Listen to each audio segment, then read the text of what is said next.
Not to shatter anyone's view of the world or anything, but the winners and losers of WWE matches are predetermined. I know, I'll give you a second to digest this information. Alright, seconds over, bozo. The man with the pencil may choose who goes over who, but on very rare occasions, the person that was supposed to be doing the job ends up getting their hand raised after winning by sheer dumb luck. I'm Adam Pachisi from Cultaholic Wrestling, and these are 10 times WWE stars won matches by accident.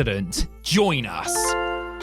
Number 10, R-Truth on SmackDown. 2 days after Shinsuke Nakamura began his second reign as WWE United States Champion, his run with the Star-Spangled Belt came to an abrupt, unplanned end. The King of Strong Style was defending against R-Truth in what was supposed to be a routine title defense on the January 29th, 2019 edition of SmackDown. Unfortunately, wires got crossed somewhere and Truth walked away with the red, white and blue gold. Countering what looked like a go-to-sleep attempt with an inside cradle, Truth secured the win when referee Mike Chioda counted 3 due to Nakamura not getting his shoulder up in time. The two men briefly continued with their pre-arranged sequence before realizing just what had happened. Chioda expected a bunch of heat when he got back to the gorilla position backstage, but on the contrary, Vince McMahon loved how it had all unfolded and was all smiles afterwards. Rather than immediately get the belt off Truth and put it back on Shinsuke, Truth instead embarked on a 35-day reign that ended at the hands of Samoa Joe. Number 9, Mickie James on a WWE house show. Unplanned WWE title switches haven't only occurred on WWE television, of course, with belts also accidentally changing hands on house shows in the past. For example, at the Raw house show in Paris, France, during the Red Brand's 2007 Wrestlemania Revenge Tour. Melina was defending her women's championship against Mickie James and Victoria in a triple threat match when Mickie hit Victoria with a Hurricane Rana for what was supposed to be a near fall. However, either Victoria forgot to kick out or Melina forgot to break up the pin attempt, or both, because the ref counted 3 and Mickie unexpectedly found herself a 3-time women's champ. There was a subsequent scramble for a solution backstage, with road agent Ricky Steamboat making the call that Mickie would drop the title back to Melina in a singles match later in the show. To cover for this in kayfabe, Melina came out and demanded a rematch since she wasn't the one who was pinned, to which the coach, who was the heelish authority figure running the show, agreed. WWE weren't going to acknowledge the title change, but Mickie, in her own words, bugged them enough that they added it to the books as the shortest women's championship reign in history. Number 8, Caitlyn on Raw. On the August 20th, 2012 edition of Raw, a battle royal was set up to determine the number 1 contender to Layla's Divas Championship. The rushed match ended up coming down to Caitlyn and the obvious favourite Eve as the final 2. Unfortunately for Eve, she made a right hash of a spot in the closing stretch. She was supposed to get clotheslined over the top rope and land on the ring apron, but missed her mark and crashed straight to the floor instead. This made Caitlyn the confused and unwanted winner. Caitlyn later recalled being terrified about what the reaction was going to be backstage and was worried that the mistake was going to cost the entire Divas division future opportunities. To her relief and bemusement, she was met by a maniacally laughing Vince McMahon, who evidently found the whole thing hilarious. Caitlyn didn't get her title shot mined, with WWE running an angle to take her out of the match at Night of Champions and replacing her with original choice Eve, who defeated Layla to win the title for the 3rd time. Number 7, Emma on the NXT TakeOver Brooklyn 2015 pre-show. At NXT TakeOver Brooklyn in 2015, Bayley and Sasha Banks stole the show with their NXT Women's Championship match, a classic which remains one of the best women's matches in WWE history. The rest of the brand's female contingent had to settle for the pre-show. In matches taped for the next episode of NXT television, Eva Marie beat Carmella and Emma emerged victorious in a 4-way, also featuring Charlotte Flair, Becky Lynch and Dana Brooke. The Australian got the win after hitting Becky with a crossbody in the corner, which was not the intended finish. Regrettably, the force of the move knocked Lynch loopy and she neglected to kick out at 2. The referee counted as if the match was a shoot, as he had been instructed to do, with Becky getting her shoulder up just a second too late. Trying to somewhat stick to the script, Charlotte hit Emma with a spear after the decision and counted her own pinfall, before her and Becky locked the other two in stereo submission holds. Reports suggested that everyone everyone involved in the match was upset backstage afterwards, especially Lynch, though there was no heat on the foursome for the mess-up. Number 6, Too Cool at Judgment Day 2000. Judgment Day 2000 is one of the most enjoyable and consistent pay-per-views WWE have ever put on. From top to bottom, every match delivered something, with the opening 6-man tag between Too Cool, that's Rikishi, Scotty 2 Hotty and Grandmaster Sexay, and Edge Christian and Kurt Angle setting the pace. There was a lot going on in the match, which had plenty of crowd heat thanks to fan-friendly spots like the Worm and the Stink Face. Too Cool were the big favourites, and their victory went down very well indeed, with the fans in the arena anyway, because backstage things must have been a different story. Rikishi got the win over Edge after Grandmaster hit a hip-hop drop behind the ref's back, but Kurt ran in to break up the pin just a fraction of a second too late. As if to hammer home that this wasn't supposed to happen, everyone, particularly Rikishi, looked rather unhappy after the bell had rung. In any event, WWE quickly booked a rematch for the next night on Raw, with Team ECK getting the win they were booked to enjoy 24 hours earlier.